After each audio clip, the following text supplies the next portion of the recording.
دوستوں، میں جاوید جمال الدین اپنے چینل کے ذریعے سے مشہور فلم اداکار فیروز خان پہ ایک فیچر پیش کرنا چاہتا ہوں۔ آج ان کا 25 ستمبر کو یوم پیدائش ہے اور اس موقع پہ ہم انہیں خراج عقیدت پیش کرتے ہیں۔ فیروز خان کے بارے میں اگر یوں کہا جائے کہ بحیثیت ہدایت کار اور فلم ساز زیادہ کامیاب تھے تو یہ کچھ غلط نہ ہوگا۔ انہوں نے خود کو محض اداکاری تک محدود نہیں رکھا بلکہ فلمی پروڈیوس بھی کی اور ہدایت کاری کے میدان میں بھی اپنا لوہا منوایا۔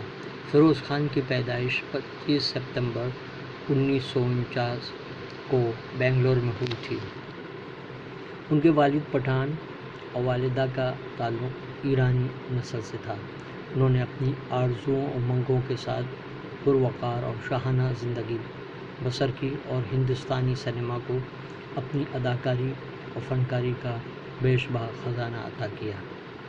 فلموں کے مختلف شعبوں سے وابستہ فیروز خان نے پردے پر اپنی فنی صلاحیتوں اور ہمجد اداکاری کی بدولت فلم انڈسٹری میں وہ مقام حاصل کیا جو انہیں مقبولیت اور شہرت کی بلندیوں پر لے گیا۔ انہوں نے اداکاری کے ساتھ ساتھ اپنی منفرد اسلوب اور فنی انفرادیت کو بھی تاحیات برقرار رکھا۔ انہوں نے اپنے فلمی کیریئر کی ابتدا دوسرے درجے کی فلموں میں بطور مہمان معاون اداکار سے کی، لیکن فلم اونچے لوگ میں ان کی اداکاری کو کافی سراہا گیا اور انہیں اول درجے کی فلمیں ملنے لگیں۔ فلم آدمی اور انسان میں انہیں ان کی اداکاری کے لیے بطور معاون اداکار پہلا فلم فیئر ایوارڈ بھی ملا۔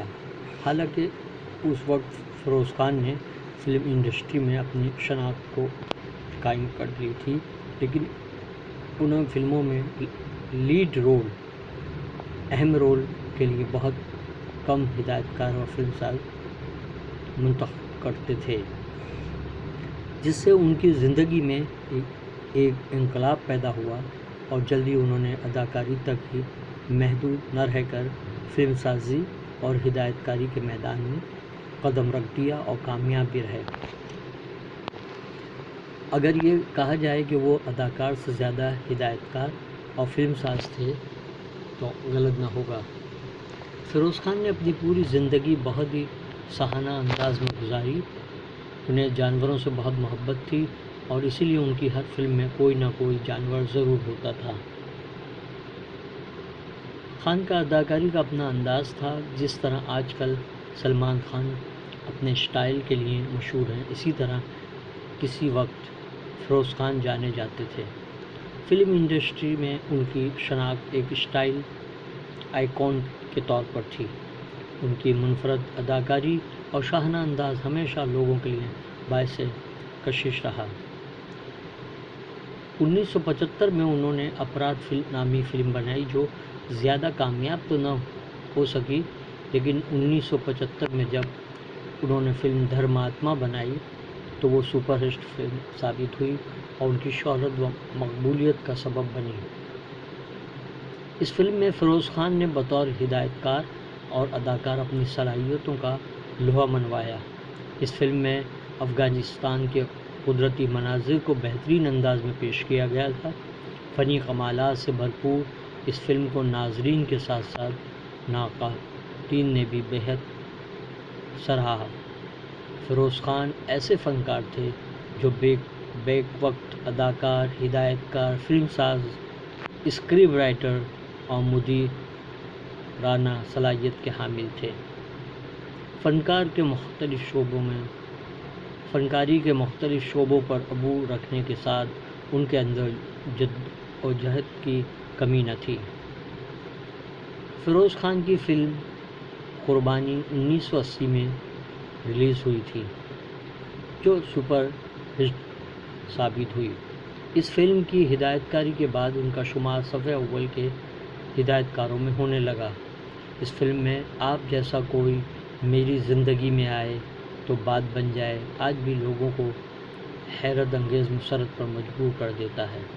یہ نغمہ کافی مقبول ہوا، جسے پاکستانی گلوکارہ نازیہ حسن نے گایا تھا اور انہیں ہندوستانی فلم انڈسٹری میں فیروز خان نے متعارف کرانے۔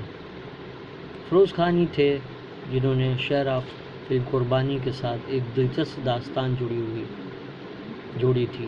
وہ یہ کہ اس فلم کے لیے انہوں نے اس وقت کے سپر اسٹار ونود کھنہ، زینت امان اور امجد خان کو سائن کیا، چونکہ اس دور میں یہ اسٹار کافی پیسہ لیتے تھے۔ اس فلم کے زیادہ تر مناظر بیرون ملک میں فلمائے گئے تھے اور یہ فلم ایف کے انٹرنیشنل کے بینر تلے ریلیز کی گئی تھی۔ ان کی فلم دھرماتما جو کافی مقبول ہوئی تھی، کافی پسند کی گئی تھی۔